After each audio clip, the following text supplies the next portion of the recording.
You're listening to The Secrets of Star Trek, where we discuss the hidden layers and deeper meanings found in all the Star Trek TV series, movies, and more. And today we're discussing the Strange New Worlds Lower Decks crossover episode, Those Old Scientists. I'm Dom Bettinelli, and joining me today on the panel are Jimmy Akin. Hey, Jimmy. As an old scientist myself, howdy, Dom. And Father Cory Sticha. Hey, Father Cory. As a not-so-old, not-so-scientist, hi, Dom. Yes, I won't claim to be a scientist, but I will accept the moniker of old. Folks, be sure to stick around to the end of the episode. We do have more of your wonderful listener feedback. We love getting your feedback. And I want to encourage you to check out our merchandise store at sqpn.com/merch, where you can get your very own Secrets of Star Trek t-shirt and other materials, as well as other Star Quest shows. I've got my Secrets of Middle Earth shirt I'm wearing, if you're watching the video, it's an awesome shirt. We had a fantastic design on that. So definitely check those out at sqpn.com/merch. And are you sure we don't have t-shirts in stock? Well, I'm sure we could find a supplier of t-shorts, which would be like one leg, which is probably basically a skirt or a kilt. Yeah. So another show on the Star Quest Network I want to encourage you all to check out is The Secrets of Doctor Who, which you can find wherever fine podcasts are found, or at sqpn.com/Doctor Who. So we are talking about Those Old Scientists, and now it's time to ask Jimmy, can you give us a recap? This week on Lower Decks, Mariner, Boimler, Rutherford, and Tendi are sent down to a planet to investigate an ancient portal. But there's a dispute about whether humans or Orions discovered the portal, and when Rutherford takes a picture, the portal activates, and Boimler is sent back in time to Season 2 of Strange New Worlds. Lots of comedy ensues, and even though Pike's crew had already discovered the portal, an Orion science vessel arrives and beams it up, stranding Boimler. Boimler convinces Pike to trade a shipment of grain to get the portal returned, and they use the last of the portal's rare element fuel supply to open it back to Boimler's time. But before he can go through, Mariner barrels through into the past to rescue Boimler. With the rare element fuel supply spent, both Boimler and Mariner are now stranded, and more comedy ensues. Eventually, they realize that they can use a piece of Captain Archer's Enterprise, which is now part of Captain Pike's Enterprise, as a source of the rare element fuel and get Boimler and Mariner home. But when they arrive back at the portal, they are met by the Orion captain, who threatens to upset their plans. Boimler and Mariner reveal that they're from a future where it's considered offensive to regard all Orions as pirates, and Pike says that he'll give the Orion scientists credit for discovering the portal if he'll let Boimler and Mariner go through. The captain agrees, and they both return to their own time. Afterward, we get an unexpected animated postscript of Captain Pike's crew celebrating his birthday, and they start noticing how weird it is that they're animated. This is explained by the fact that they've been getting drunk on an Orion beverage with hallucinogenic properties, and Mbenga screams, "What the hell is in these things?" The end. Yes, that was good. So let's get your overall impressions of this episode. Father Cory, what did you think of this one? This was just fun. Yeah. This was just fun. I mean, first of all, it was basically the Lower Decks Strange New Worlds crossovers I was hoping for. I mean, I didn't expect the animation. I figured if they were going to do the crossover that they would do it all live action, but the animation was so perfect. I mean, it fits so well. Start out with the animation, the Cerritos and the crew in animation, and then you switch to live action with the Strange New Worlds crew, and then back to animation with Cerritos. And of course, like Jimmy mentioned, the end where it was, they're basically high on the Orion drug and it's all animated. And it was just, it was so great. I mean, that was just such a great way to do it. They did it so well. It was so much fun to watch. Kind of really subverted the old time travel tropes that Star Trek likes of, you go back in time and you can't change anything and you can't touch anything. And then you get Boimler, who basically blunders his way through the whole thing. And Mariner makes things worse. This was just a great crossover. She'll have fun. Even Pike sometimes, where he's trying to be the stern captain and he's holding back a laugh. You can see that he wants to just start laughing, but he has to be the stern captain. Things Right. like that. So it was It was great. I loved it. Jimmy, how about you? I thought it was a lot of fun. There was not as much comedy as you would expect in a Lower Decks episode, but there was more comedy than you would expect in a typical Strange New Worlds episode. So it was kind of a blending of the two styles. Personally, I would have leaned a little heavier into the comedy and ramped up the comedic factor a bit, but it was still a lot of fun. I really enjoyed it, and I'd love to see them do this again. One thing that occurred to me is the way this had been set up in the publicity for it. We knew that Boimler and Mariner were coming back. And part of me wants to see, I want to see Tendi and Rutherford in live action. So I hope they do it again. But the way the publicity made it look, it seemed like Boimler and Mariner were going to be coming back at the same time. And that's not what we got. This is really a Boimler centric episode, and Mariner only shows up in the latter part of it. But they didn't present it to us that way. I think it would have been even more fun if they had only shown Boimler in the publicity, and then Mariner coming back was a surprise twist. Right. I think that would have been even more fun. That's true. Yeah. So for me, I love this episode. It was a lot of fun. Strange New Worlds, Lower Decks. It was the best of both worlds. Oh. Locutus, Dom has spoken. So it was just like you said, Father, this is exactly what I wanted from it. It wasn't too much Lower Decks. It wasn't too much Strange New Worlds. It had the comedy. It had some of the drama, and it was great. And I think Tawny Newsome and Jack Quaid in live action were great. I want to talk a little bit about comparing their live action to their animated versions, but I think having them in live action as their characters was so much fun. You know what? As I'm thinking about the Rutherford and Tendi, do their actors look like their characters? Because that might have been part of the problem. Did you? They do. Oh, okay. I mean, you'd have to get the actress who plays Tendi in Greenface, but yeah. Okay.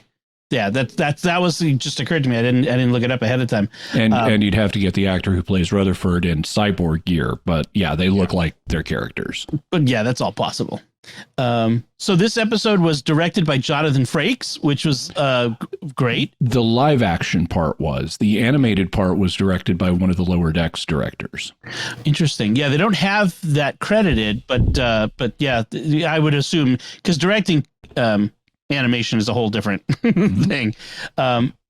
So there's a scene, I just want to talk about quickly about this bit because of Jonathan Frakes, where Boimler is in it's kind of a cross between Pike's ready room and the conference room, but there's a saddle in there, a horse saddle, and Boimler kind of mounts it.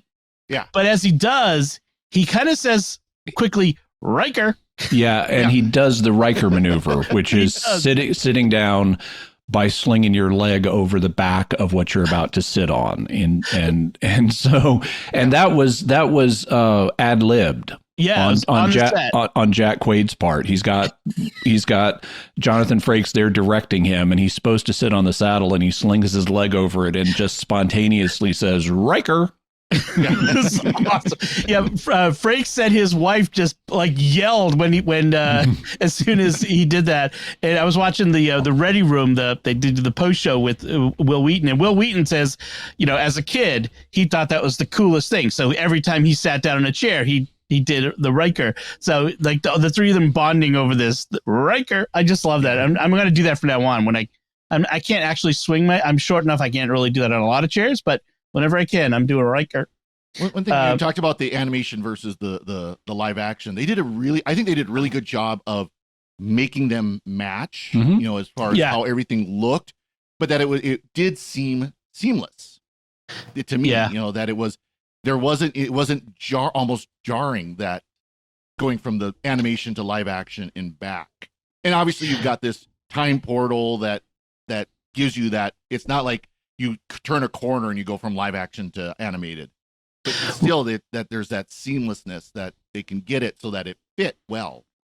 You know, Yeah, the way they did that was they have them go down to the planet, to the portal, and it's an alien-looking environment. And so they play that to their favor by having the animation of this weird alien environment blend into the CGI of the same weird alien environment in live action.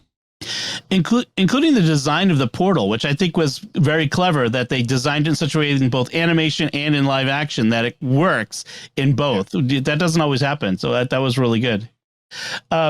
So one kind of funny note is at the end, I just want to leap to this for a second, is Ransom back aboard the Cerritos sees Boimler's poster of number 1 and says, "Oh, hottest first officer in Starfleet history." The actor who plays Ransom is Jerry O'Connell, who is married in real life to Rebecca Romaine, who plays number 1. So, it's his wife, Exactly. I thought that was a very funny little bit there. Get them both in the same episode, even if they didn't interact. Yeah, exactly. And that admittedly, that one would probably be the hardest to do live action, because Jerry O'Connell is not some younger buff dude anymore. He doesn't look like Ransom. Yeah. I like how in the 24th century they refer to her not as number 1, but as numero una. Yeah. And as Mariner quickly points out, no one ever called her that. Yeah, that's right. So we should mention the opening credits at least, because they did animate those for Strange New Worlds, including having the koala. They had the koala at the end, sort of in the back, and also that chrysalis thingy, whatever, the thing that grabs onto the nacelle of the Cerritos, was doing that to the Enterprise. So nice touch. And then they had the koala at the end. So the title of the episode, Those Old Scientists, is a reference to when a previous Lower Decks episode, when Ransom referred to this period of time as TOS, which is a fan thing, the original series, and then explains it's for those old scientists, which doesn't make any sense, but okay. What did you think of? Go ahead.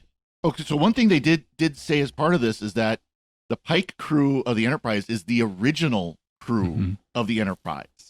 Now there is, I believe in there's Robert April. Books, Robert April was supposedly the first captain, but at least with this, they're saying he wasn't.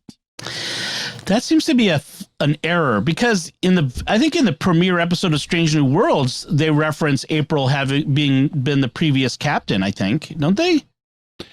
Yeah, I believe they do, and he's definitely referenced that way in the animated series. He even appears in the animated series.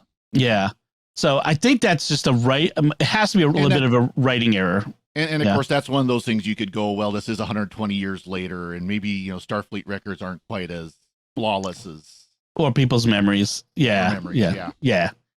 What did you think of the difference between the way that the characters are portrayed in live action versus animated for Boimler and Mariner? And by that I mean, in animation, it's a collaborative work between an animator and a voice actor, but in live action, it's all the actor.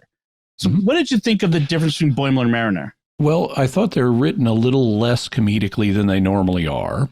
And Jack Quaid is older than he appears in animated form. He's got more age in his face. He's not an old guy, but he's clearly older than he looks in Lower Decks. They also did a good job, I think, with his hair, because it's purple in the animated, and they needed to make it purple without it being over the top. I saw a photo from a convention a while back where he and the actress who plays Mariner were dressed as their Lower Decks characters, and he was wearing this over the top purple wig it was like metallic purple or something. Right. And I didn't think it looked good. And here it was much more subdued. And in fact, in some shots, it looks like they've only purplized the front of his hair and the back of his head is still black. But in other shots, it looks a little broader than that. But I thought they did a good job with it. And the acting style, I mean, like you mentioned, they didn't seem as over the top comedic. And I kind of felt like there was a definite difference. I think that's just a nature of of animation versus live action. They aren't playing it as broad. Although they did have some nice touches to Jack Quaid has some very unusual vocal inflections that he does. And they had him using those, and that was good.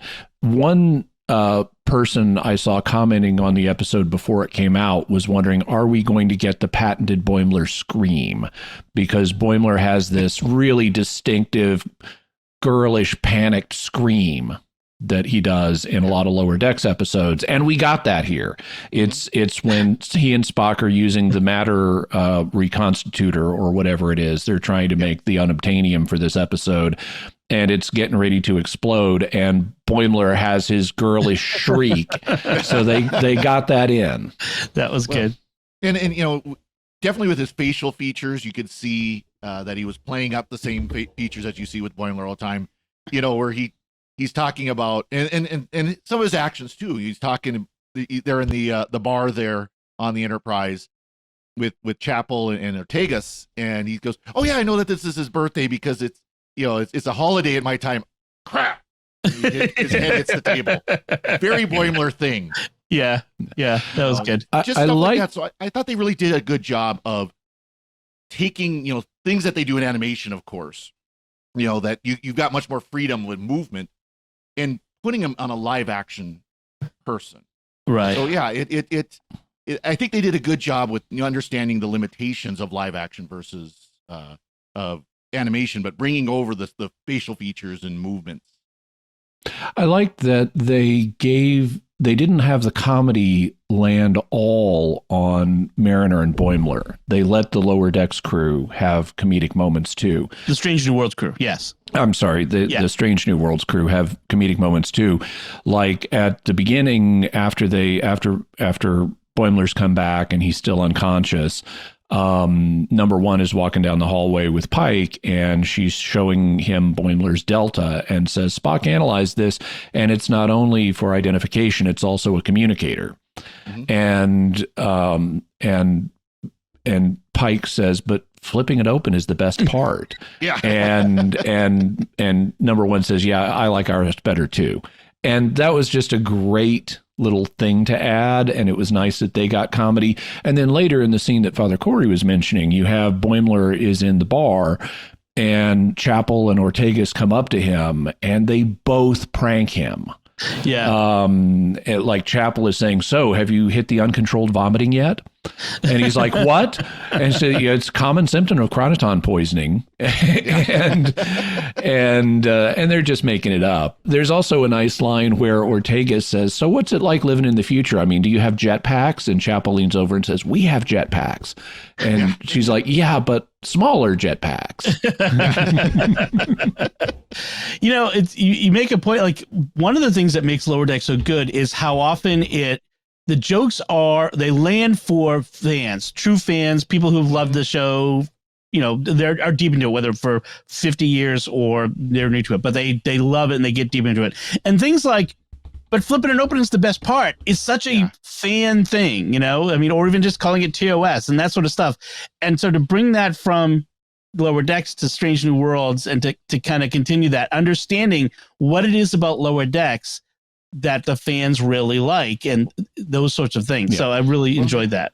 They had a great call out where once Mariner had come back and they're sitting in the conference room, and you can hear Mariner and Boimler talking about, "At least you didn't land in an authoritarian regime." And Pike goes, "They're oddly specific about this." Yeah, their references are weirdly specific. And authoritarian San Francisco in a riot, which is a reference to a two-parter that I actually didn't like from Deep Space Nine, where Sisko ends up playing the historical part of Gabriel Bell in like 1997 San Francisco in an alternate timeline. 2024, yeah, whatever. Right. So next year.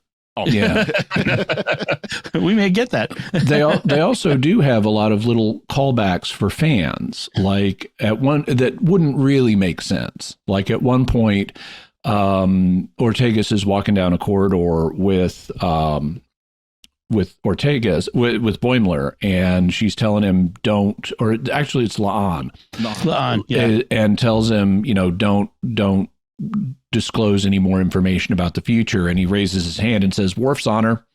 And like, okay, that makes sense for fans who know who Worf is, but you really wouldn't have that. And Worf is a very honorable character, but you wouldn't have that as part of everyday speech in the 24th century. I also like how when Boimler, Mbenga, and Spock are examining the portal, Boimler is geeking out over Mbenga's tricorder and is like, is that a TS-22 tricorder, a classic TS-22 tricorder? And he says it's a TS-20. So it's not the exact model that he's thinking of yet. It's not quite as classic.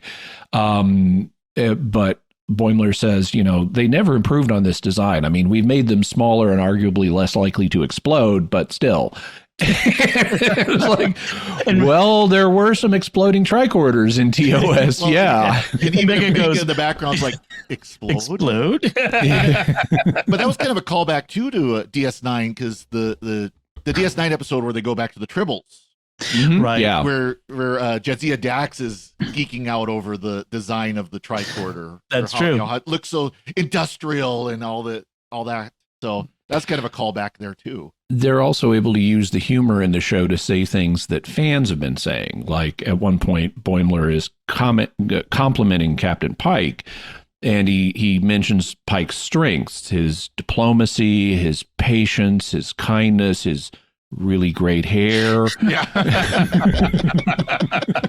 Yeah, that was good. One of the things I really liked was how Mariner was geeking out over Uhura. Like she's sort of seeing her as a hero, and Uhura reacts as, I'm just an ensign. I haven't done anything yet.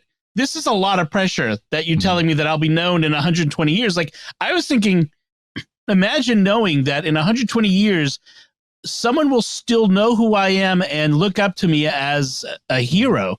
That's a lot of pressure, especially if I'm a 22, 24-year-old. That would be weird. But it was fun to see that, and how Uhura wasn't actually the Uhura that Mariner remembered, because Mariner says, oh, Uhura knows how to relax. She knows how to have fun. Not this Uhura, not yet. Not yet. Yeah. She hasn't developed that yet. Yeah. I also liked how we have a moment when they're retrieving the part from Archer's Enterprise, that you have Ortegas and Uhura geeking out over the Archer crew. Yes. Travis Mayweather, first pilot of the Enterprise, and Hoshi Sato, she spoke 86 languages, and that was a really cool moment. It really did reflect, okay, this is what Mariner and Boimler have just been doing. Yeah. That means we need an Enterprise Strange New Worlds crossover event. That's that would be funny. I did like too is when Boimler remembers that, hey, there is this part of the NX-01 that that the tradition was to start with the previous ship, a piece of the previous ship, and go from there. So there is this piece there. And Boimler mentions in the grapplers, and Mariner says, no one wants to hear about the grapplers, and Lon's like, I like the grapplers. Yeah. Just hear it real quietly. Yeah. Yes. Very serious La'an, who gets to have a little bit of a joke. Another thing that they're able to do that sort of metatextual is comment on how Strange New Worlds is different than TOS, because they make a big point of Spock is laughing in this, and Boimler freaks out and thinks he's caused Spock's life to go off the rails. And it's not until Chapel tells him that, no, he's already been doing this. And Boimler's like, oh, phew, because the stern, never smiles Spock is so important to the future, and I was afraid I'd thrown it off. And he's babbling about that. Right. And so he must just be going through a phase or something, and he'll settle down into his normal stoic self eventually. And Chapel is getting more and more uncomfortable. Right. And he realizes, oh, it's you who encouraged him to explore his humanity. Forget I said anything. And she's like, and they're saying what we as fans can infer, that this is a younger, less mature Spock. He will eventually settle down into the familiar TOS Spock. And his relationship with Chapel is not ultimately going to blossom. It may have some little blossoms, but they're not going to end up together. And they address that. This gives them a way to address that on camera, where They kind of did it a few episodes ago where Chapel admitted it was the more Vulcan Spock she was attracted to. Mm-hmm. But here she's like, well, I don't know that I ever thought I would be able to influence him forever. And so she acknowledges that she doesn't see this necessarily as a we're going to end up together thing. I felt like it was the implication was she was sad at, like, maybe logically or rationally she realized that this couldn't be a long term, but emotionally having it confirmed that this is a short term relationship. Yeah, I can see where that would be kind of make you a little sad realizing that, and Boimler's usual bumbling over the social aspect of that was endearing and expected, frankly. One thing I liked was this, how Tendi and Mariner were disputing over who actually discovered the portal, whether it were the Orions or Tendi Starfleet. And Boimler, yeah. Was it Boimler? Oh, okay. Yeah. And it turns out they're both right. And I like that aspect of it, where sometimes history is not as simple as we did it and you didn't, whereas in fact we both did. It was Starfleet that found it first. It was the Enterprise that found it first, but to solve the issue, they gave the Orion credit for it. Which is funny because except it's not universally credited, that whole thing. So that was fun. Well, it was funny too. What was the reaction though? The Orions when they got there is they beamed it up. They didn't leave it there and study it. They beamed it up to study. They're going to take it with them and go study it somewhere else. Very different, very different attitudes towards science and exploration, and different ethic about it. We also have a little side quest in this for Uhura to learn how to translate the writing that's on the time portal. And eventually, it turns out that the writing is an ancient form of Nausicaan. Mm-hmm. And Ortegas recognizes it because she used to play Domjot. And Uhura hasn't heard of Domjot, and Mariner explains it's a kind of billiards-like game that Nausicaans love to play, even though they're really bad at it. And that's a reference to the Next Generation episode Tapestry. Yeah, and DS9, where Jake and Nog, But in particular to Tapestry, where Captain Picard gets his artificial heart because a Nausicaan stabs him after some failed Domjot. But I love how when they finally translate it, we have a nice comedic, here's what it actually says. This is a time portal. And that's all it says. Yeah. That's a very Lower Decks thing. Yeah. Like, because usually translating the writing would solve everything, but nope, that's a Lower Decks thing. Nope, it's a time portal. We've labeled it. One thing that I like was when Boimler, very first moment he comes through the portal, lands there, and he's staring at Pike, La'an, and Spock number one in La'an. Spock, right? And he says, "You guys look very realistic," which is funny because he just went from animation to live action compared to the animation he normally lives in. Yeah. So, and then when he wakes up in the sick bay, his very first reaction is end program, which is great. And then his next reaction is how a lot of Trek fans would react if we found ourselves in that situation, is like geeking out. Oh my gosh, you're Pike and you're Spock and you're number one. He does the touch, where he touches him on the shoulder and goes, "Oh, this is real." It was.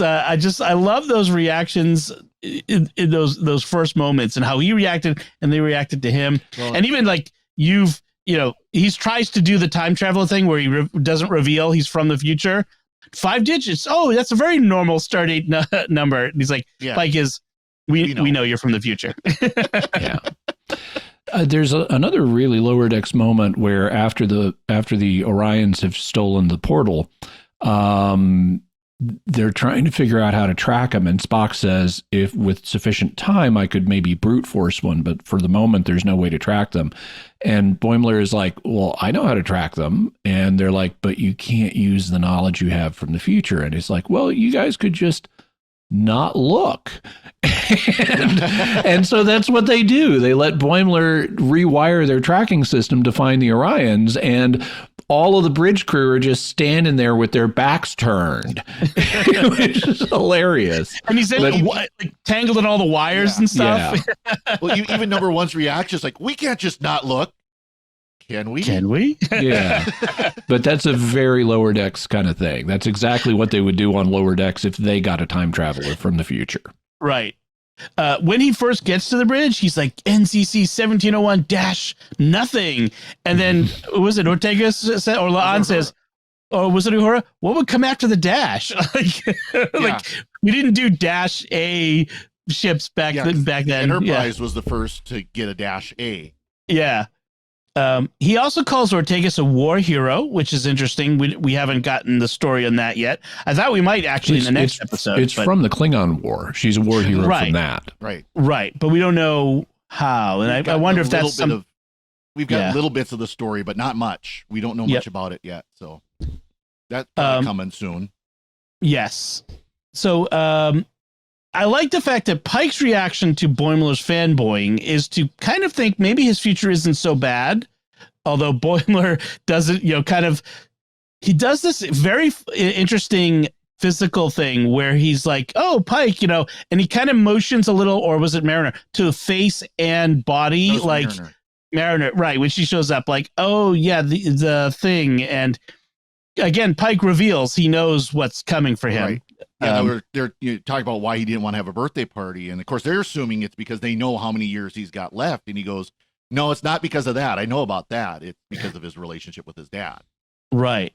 And this is the first year he's going to be older than his dad was when he died, which is actually an interesting thing that I find myself having outlived various people, including historical figures. And it's like, wow, I'm older than that person was when they died.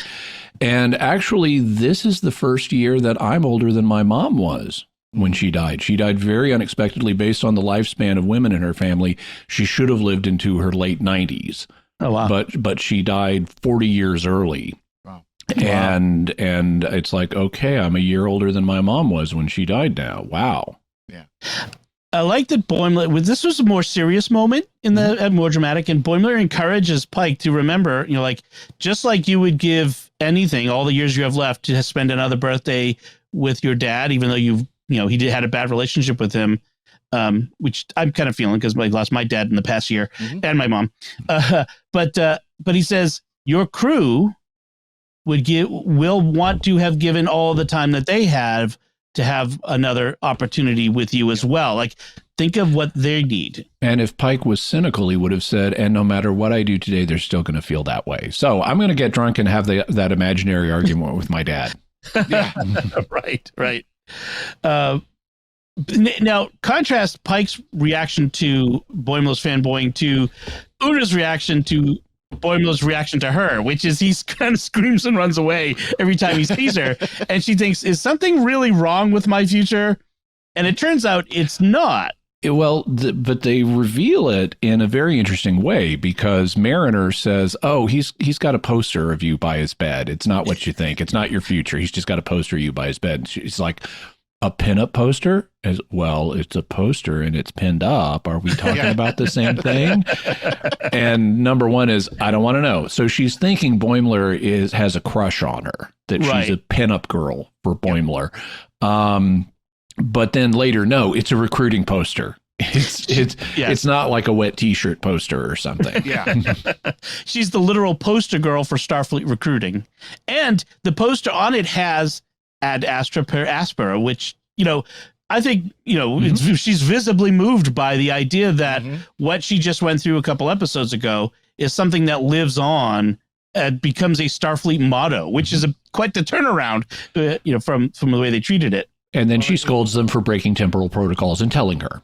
Yes, but says thank actually, you. that was actually such a great scene, because it kind of shows her acting ability, where she's very stern, you've broken protocols by doing this, and then immediately melts and thank you. Yes. Yeah.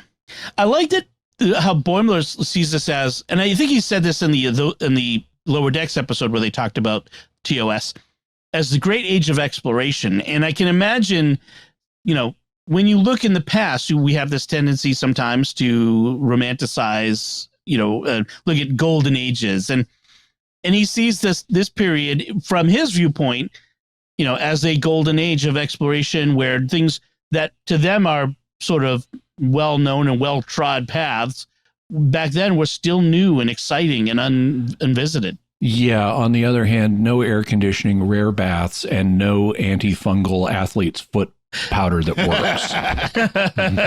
Yes, that's people tend to romanticize in this country or our time period. Yeah, the Wild West or that sort of thing. Very different. So one of the questions I asked, because the Enterprise's mission here was bringing grain to this colony that needs it. Triticale. Yes, which not Quattro. Not Quattro. That hasn't been developed yet. That's 5 years away for Trouble with Tribbles. Yes. Why is the Enterprise so often a freight ship for grain? It occurred to me in this. It's faster than the normal freight ships, I guess. I don't know. And less likely to be stolen by pirates, right? The pirates aren't going to take on a heavy cruiser. I mean, I guess it'd be the equivalent of, like a humanitarian mission for the military. So they load up a C-17 with grain versus a cargo ship going across the ocean. Yeah. Yep. That's true. There's also a moment that's a nice callback to things they've established in Lower Decks, where after Boimler thinks he's really messed things up and he's going to be stranded here, he goes down to the warp core and just seeks solace in, as Pelia puts it, a properly calibrated warp core. And they've established before how that's the kind of thing he does in his own time. Right. Wasn't it like his sleep music, his white noise at night is the warp core? Like he has a recording of the warp core. I think they had that once on Lower Deck. Which you can get a 10-hour version of on YouTube, by the way. There's it's very soothing. And Pelia tells him, because he's this hero worship thing, and she says, in her experience of thousands of years of life, most heroes she's seen are pretending half the time. She tells him to fake it till he makes it, which is, he's got imposter syndrome, in other words. Yep. So there was one great Pelia line. They were grabbing the piece of the NX-01 Enterprise, which is under the engineering deck. She goes, something basically like, don't damage my floor. I use that. Yes. And someone else says, well, doesn't everybody? I love that kind of line. There's a similar one in The Tick, where in the first animated episode of The Tick, there's an interviewer asking The Tick questions. The Tick is a comedy superhero. And they ask him, like, what are your powers? Will they destroy the world? And he's like, the world? I sure hope not. That's where I keep all my stuff. Yeah. It should have been in Oppenheimer. So, and then, so Boimler embarks on this thing this quest to get the portal back, actually get the grain back from the Orions, because this is the only grain that they had. They can't replace it, and they're going to have to abandon the colony. Right. And so he feels like he's wrecked by encouraging Pike to make the trade deal. He's now doomed this colony to failure, and so he wants to get the grain back. And he goes into a shuttle, because shuttles have independent communication systems. And Mariner startles him by being there ahead of him. And he says, holy Q. And she says, like, don't yell Q. They haven't met him yet. They have a whole kind of Trelane thing going on, which is another great metatextual reference, since fans have speculated Trelane from the original series might be a Q because he acts so much like one. Yeah. But she then says, I knew what you were going to do, and so I'm here to help you because you need an accomplice who will never get caught. And then all of a sudden, La'an catches them, and that's another great moment that they would have played it the same way on Lower Decks. Mariner would be boasting about she never gets caught, and instantly she's caught. Right. So they do send it. The message gets out to the Orions, regardless, and they show up at the portal. Yeah, and this is an inconsistency in the writing, because they say that Uhura blocked the signal, but then it turns out it wasn't blocked, and they never address that. They just contradict themselves. Yeah, but so the Orions are waiting there, and they're waiting to to trade, and Pike kind of gets involved. And at one point, they react. They talk about, well, we don't in the future. Boimler says in the future we don't. Not everyone thinks of Orions as pirates. We see some of you as scientists, and the captain reacts positively to that, and then mentions how the great grandmother of one of his own Starfleet crewmates is aboard your ship, Tendi, and calls her the mistress of the winter constellations, which is from a previous episode. And that the captain reacts strongly to it. So we've never had that explained why Orions react strongly to Tendi's title that she's trying to leave behind. It's some kind of pirate title. They've implied. I like Tendi's initially, her rebuttal to Boimler's question, did Orions do anything but pirating in the 23rd century? And she's like, who do you think built the spaceships? They're not all pirates. Exactly. Just like Klingons aren't all warriors. Someone's got to grow the food. That sort of thing. And then, so the other thing that was really nice was a very Lower Decks moment is as soon, first the portal opens and then you hear Tendi and Rutherford, there they are. Should we come through? No, stay. And then when when Boimler and Mariner do come back, Rutherford's first thing he says is the thing he says all the time. Yep. They seem nice. Yeah. which is such a Rutherford thing. Rutherford's like very Midwestern nice. I don't know if that's how he comes across. And it's just it was just so funny. It made me laugh out loud. And then we had that final animated scene, which is kind of fun because you kind of had to have the Strange New Worlds crew. You kind of felt it would have been incomplete if we didn't get them animated. We didn't have an animated Pike and Nuna and all that.